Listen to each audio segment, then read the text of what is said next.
Hello, I'm Dr. Gloria Horsley with the Open to Hope Foundation, and I'm here today with my good friend Janet McCord, and she's going to talk to us about a fantastic graduate program on death and dying, and it is called Thanatology. And Janet, tell us where you are.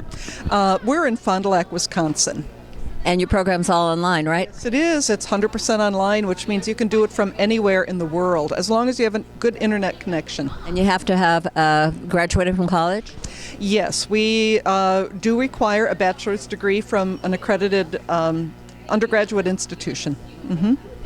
Now, Janet, you and I were talking earlier about the fact that sometimes people who have had a loss are discouraged from doing anything with it. We're supposed to forget it. We're supposed to move on and get some closure. Right. Get over it. Right. That's what we are usually told.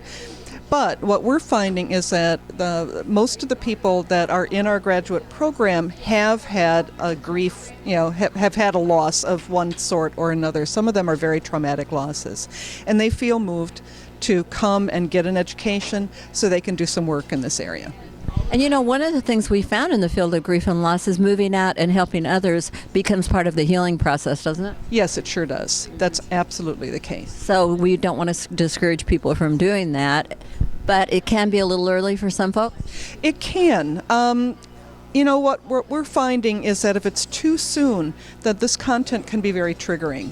And so often people come with a lot of passion, a lot of, I really got to do this because nobody else knows what this feels like. And so they might come into the program and register for like 4 courses, and then they get overwhelmed and they run away.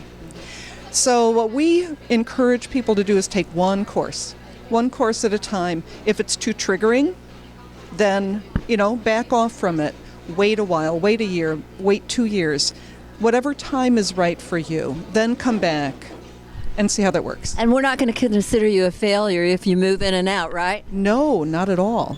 No, sometimes people will stop out. They'll say, you know what, I need to practice self-care, because we talk about self-care a lot in this program. Self-care is critical, absolutely necessary in this field. And so they'll say, well, you know what, I need to stop out for a year. I'll come back. And we'll say, great. That's perfect. Okay, I'm loving this. I'm watching this, and I want to do it. How do I find you, and how do I get started? Well, a good way to do it is to come to www.marianuniversity.edu, and it's spelled Marian, and then /Thanatology. Now, that's a hard word to spell, but it's really not that hard. Thanatology, Thanatology. All right, well, thank you, Janet, and thanks for the work you're doing.